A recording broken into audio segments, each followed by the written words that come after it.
If I go back over all the years I've invested, most years you get 2, 3, or even 4 30% drawdowns. This one in Bitcoin has been 27%. It's kind of within the range of normality. And what you need to ask yourself is the main drivers of crypto are the business cycle, i.e. where are we with the economy? Well, we're starting to pick up slowly. Inflation's coming down. Rates are going to come down. Liquidity is going to come in.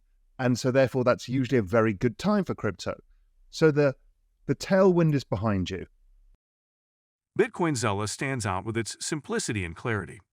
We've crafted an experience that anyone can dive into, whether you're a crypto expert or just a new to the crypto world. Now guess who keeps his eye on us? The author of best-selling book Rich Dad Poor Dad, Robert Kiyosaki. And we want to take this opportunity and thank all the people who trusted us, and we read every comment. And the best part, it's free. Subscribing now means you will get all new information for free. Don't just follow the trends, stay ahead of them. Subscribe to Bitcoin Zella today and enjoy the new edge. In today's video, Raoul Pal shares why recession fears and market bearishness are overblown, why volatility in crypto should be taken advantage of, and how the business cycle is just turning up now, with central banks reducing rates and increasing liquidity. And the other thing, are people adopting the technology? Are things being built on it? And that's ongoing too.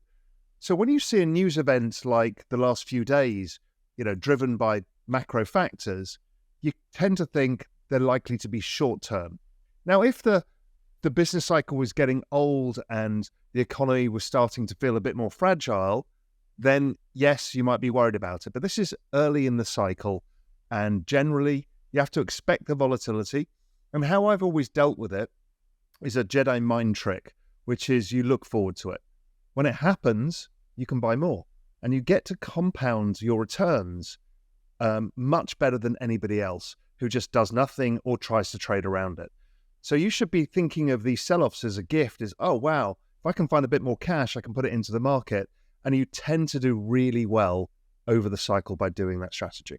Generally not the change of interest rates. Nobody really cares if your rate goes from 10 basis points to 25 basis points or whatever, right? What it actually was the move in the yen, because you have to pay back, you're borrowing yen. When the yen starts moving a lot, then that starts concerning you. The yen went up a lot. So suddenly the amount of yen you've borrowed has gone up in dollar terms. So what happens is everybody reduces risk. And that was the real thing, is the Bank of Japan started intervening in the currency market because their currency was too weak. And they started selling dollars and buying their own currency. That's what everybody borrowing yen went, oh my God, now suddenly, yes, I'm getting a cheap pickup in borrow, but bloody dollar yen is moving 2% a day every single day, and I'm losing a lot of money. And what happens is a risk manager comes along at a bank or a hedge fund and goes, you need to close your positions or reduce your risk. And that's really what the last 4 days were all about, was the risk manager tapping somebody on the shoulder saying, listen, you're losing money on this side, you need to start reducing risk. And that's why everything gets hit, from crypto to NASDAQ to mining stocks to oil to anything, any risk at all. But these tend to be very short-lived because, once the market resettles, they get used to the change, people have been washed out of positions, it then kind of settles back to normalcy. And these, I call them macro spasms. They don't usually last very long. Could it last a week? Could it last 2 or 3? That's possible. 2016 saw very similar.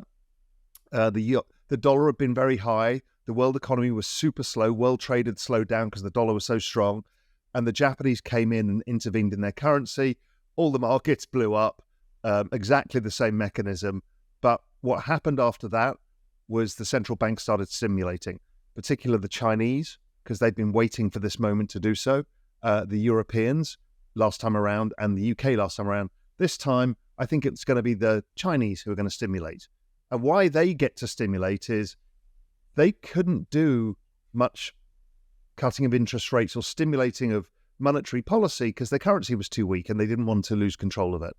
But now the dollar has weakened, they're able to do more. So I think really it's probably a net positive.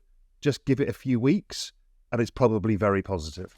Crypto users who support or are at least open to voting for Democratic presidential nominee Kamala Harris have 88 days to make their case that the United States Vice President will be better for crypto policy than Republican nominee Donald Trump. Since announcing her presidential campaign on July 21, following President Joe Biden's declaration that he would not run for re-election, Harris has been largely silent on economic issues, including those potentially affecting the crypto industry. As she prepares to hold events in battleground states, Trump's campaign said the Republican nominee would not be holding major rallies until the conclusion of the Democratic National Convention on August 22. The relatively sudden jump into digital assets from the Republican ticket, coupled with the unknown of what the Harris-Walz campaign could mean for crypto, has many in the industry paying attention. Members of Harris' team have already been discussing crypto policy with company executives, and White House staff with crypto industry experience are reportedly moving to her campaign or political action committees supporting her election. Digital assets in crypto are not top of her campaign's mind at the moment. Crypto Council for Innovation CEO Shiloh Warren told Cointelegraph shortly after President Biden's announcement in July.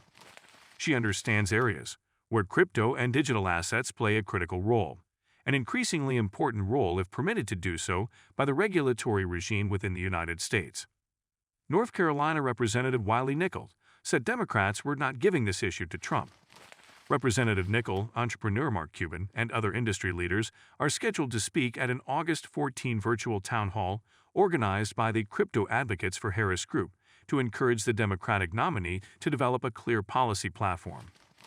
In the 19 days since the Harris campaign launched, her poll numbers have put her in a dead heat with Trump in battleground states, and many in the crypto space seem to be hedging their bets on the outcome of the presidential election. Market prediction platform Polymarket, which initially had Trump leading Biden, recently rated the race between Harris and the Republican nominee as a toss-up. Some crypto companies seem to have noticed. Coinbase CEO Brian Armstrong said in an August 1 earnings call that the exchange was increasingly optimistic that the next administration, whether Democrat or Republican, will be constructive on crypto, adding, "The rhetoric has shifted." Now, inflation itself is driven by a lot of lagging factors, and housing is the big lagging factor, and wages, both of which are coming down. So we should see inflation much lower. Now, if I look at something called inflation break-evens, that's Wall Street's guess of where inflation will be in 1 year's time. If I look at it now on my Bloomberg screen, it's at 0.63%. So they're pricing in a massive undershoot of inflation. So it's telling us that rates should come down significantly. Right now, they're probably 100, 150 basis points too tight. And I think they should come down to probably around 2%, which is also very convenient because this year, the US Treasury has to roll $10 trillion of debts. And it's very expensive to roll it at 5.5%. It's a lot easier to do at 2%. So, I think it's a blessing, and the Fed will want to get rates as far down as possible for the next kind of 12 months when they have to roll all this debt.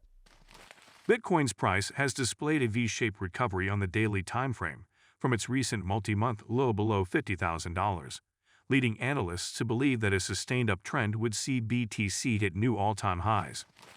Bitcoin did provide a V-shaped recovery, through which this correction and crash due to jump trading selling crypto assets is comparable to COVID-19. Greater than a black swan, MN Capital founder Michael Van de Poppe said in an August 9 post on X. In an earlier X post on August 5, Van de Poppe entertained the possibility of the recent crash to $49,577, defining the bottom for Bitcoin before it embarked on a V-shaped recovery back to pre-crash levels. A V-shaped recovery is a bullish pattern formed when an asset experiences a sharp price increase after a steep decline. It is completed when the price moves up to the resistance at the top of the V formation referred to as the neckline. As long as Bitcoin holds above $57,500, I think we're in for a new ATH in September/October. However, not all crypto analysts are the same opinion. Some believe there could be further downside before Bitcoin hits new all-time highs. In an August 9X post, analyst Peter Brandt stated that there is a 50% chance BTC visits sub $40,000 before the last half of the halving plays itself out. And do not forget to subscribe to Bitcoin Seller. The most important news will reach your inbox on a daily basis and for free. I do not know why you have not subscribed yet. If you like the video, give it a thumbs up and subscribe for more daily updates. Remember, knowledge is power, and we're here to empower you on your financial journey. Until next time, happy investing.